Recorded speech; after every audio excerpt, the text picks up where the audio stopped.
Welcome to the Gorgeous Guru podcast. It's your host, Day, the Gorgeous Guru. Today, we need to discuss a very important topic.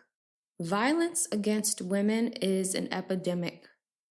Over the past year or so, I've noticed this uptick in stories about women who are being murdered by their partners or former partners.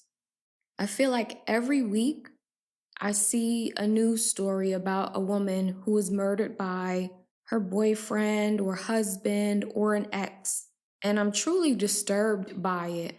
When I was looking into this topic, just doing some research, one of the statistics I found from the Violence Policy Center, which has like the most up-to-date stats on this, is of the victims who knew their offenders, 57.1% were wives or other intimate acquaintances of their killers, meaning roughly half of all women murdered by men were killed by a current or former partner. And this number disproportionately impacts Black women, right? Surprise, surprise, isn't that always the case? And when I saw that, I had to pause, because that means that more than half of women who are being killed by men are being killed by men that they have intimate relationships with. That disgusts me. It really does. So what does this data tell us? It's screaming, the data is screaming that mentally unstable men should be avoided at all costs, right? Because they have no regard for human life, for your life. And one of the truths we have to face as a society here in the United States particularly is that there are so many sick men walking the streets, going to work, getting into relationships with women. These men are mentally unwell and they need psychological help. A lot of them also need spiritual help. But let's start with psychological help. Many men are not treating or getting any type of help for mental illness at all. Being in relationship with men, I've noticed that it can be difficult to get them to even eat correctly, to eat right or to go to the doctor. So imagine trying to get them to treat a mental illness. You could barely get a man to go get blood work. Like sometimes you really have to push men to take better care of themselves physically.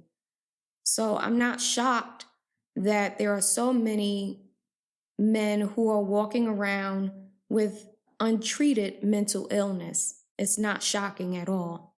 So, like I said, there are many men, not all, there are some healthy men clearly, but there are many men who need psychological help. And honestly, some of them just need to be locked up. To the men listening, I want to implore you to please do the work necessary to treat mental illness, to check unhealed trauma. Like really do what you need to do to take care of yourself. Make sure you're taking care of your body and you're doing all of that, but also make sure you're taking care of your mind. Also, men, you have to be willing to check other men when you know they are out of line. So if you happen to be in community with, around a family member who is unhinged and displays any type of violent behavior around women, you should be the one to check them. That's a given. In our communities, men need to check violent men and let them know that their behavior will not be tolerated. And with that being said, I'm done with the men. But ladies, we have some responsibility here as well. And that responsibility is self-preservation and protection. There are so many ways that we as women consistently contribute to our own victimization. Women can be ridiculously naive. And I say that because I am a woman who has been ridiculously naive, but I'm also around a lot of women. And what I've learned about us is that sometimes we lack discernment and will often ignore the most obvious and glaring red flags. And I know for a lot of women, this is a hard pill to swallow, but It's the truth, and we must face harsh truths in order to grow.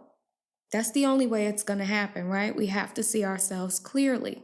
I was talking to my cousin not too long ago, and I was telling her that from my observation of women and being a woman, I see women as the masters of self-betrayal. Women regularly betray themselves by entering into and staying in the most unhealthy relationships. Women downplay and purposely overlook bad behavior in hopes that by some magical occurrence, things will change. And it's so sad because women will betray themselves for decades and will go their entire lifetime without honoring themselves, their self-worth, and the truth. I've seen women in the most toxic, unhealthy relationships make all of these excuses as to why it's okay for them to stay, or make excuses about why the man behaves the way he does. And honestly, it's very sad to watch such beautiful women in these toxic cycles that they can't break free of, or that they won't allow themselves to break free of. But the truth is, it's not safe to stay in these volatile relationships. You know, the hope is you'll never be the woman who is killed by her partner.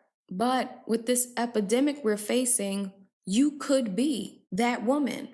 Being naive is dangerous. Lacking judgment, discernment, and betraying yourself can result in your death. It really can. And women need to face that. I believe that every woman should have an evaluation process or system for vetting prospective lovers. So how do you vet potential lovers? Do you have a process? Because honestly, going on a few dates is not a good way to vet someone's character or to even see clearly who they truly are. No one, I don't care who you date, men or women, and this even applies to friends, should be able to get close to you or become an intimate partner to you without going through an evaluation process.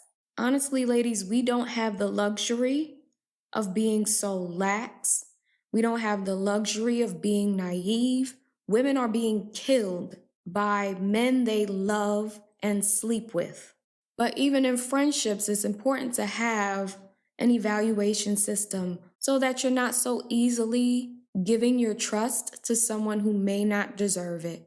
So here are some of my suggestions for vetting prospective lovers. Number 1, pay attention to how you feel when you first meet the person. How does your body respond? And don't ignore these sensations when they come up. Also, pay attention to how the person behaves.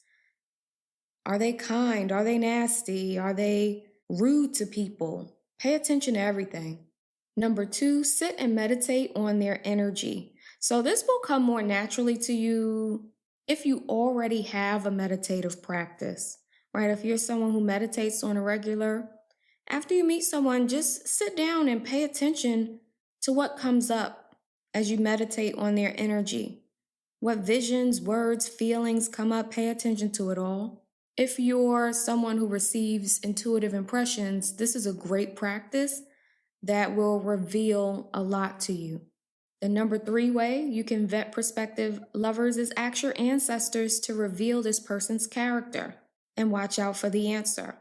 So if you have an ancestor altar, if you're someone who communes with the ancestors, this is one of the spiritual or woo-woo ways you can get to know people and their intentions.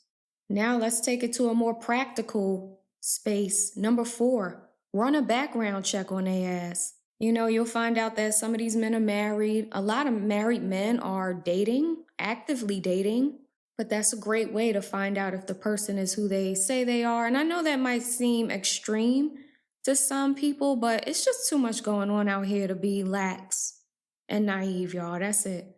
Number 5, pay attention to the type of content they post and repost on social media. Is it concerning? You know, some people post things and you might be like, is that how they really think about women? You know, pay attention to that.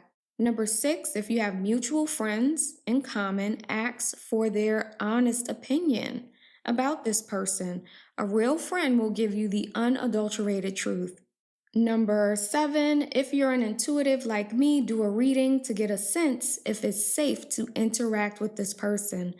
So if you're an intuitive, if you read the tarot, if you can pray and receive messages clairvoyantly, whatever it is, whatever your practice is as an intuitive, you can get messages about people. I think we were up to number 8.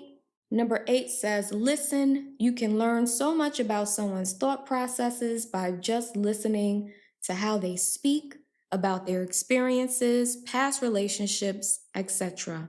And the last tip for vetting lovers or potential lovers is be sightful. When I say sightful, allow yourself to see the truth. Don't downplay it or make excuses for bad behavior. This is how people end up in these toxic loops, right? These cycles, in partnership with people who continuously harm them or hurt them, whether it be emotionally or physically, right? When you're not willing to see the truth or acknowledge the truth, you can end up spending decades with someone who is excessively toxic, who has serious mental illness, and you'll just keep replaying the cycle again and again. And as we can see, you're lucky if that person don't take you out, honey. Some of these men are nuts and they are murdering women. Ladies, make sure you stay safe out here and make sure you are evaluating potential lovers properly. You no longer have the luxury of letting people just come on into your life all willy-nilly, okay? Today's gorgeous guru prompt, which is a prompt for reflection or journaling. I want you to sit down and write out what your evaluation process for vetting prospective lovers is. Like, really think about what your system is going to be and take it seriously, because this could literally save your life. Thank you for joining me today. You could have spent this time doing anything, but you decided to spend it with me, and I'm grateful.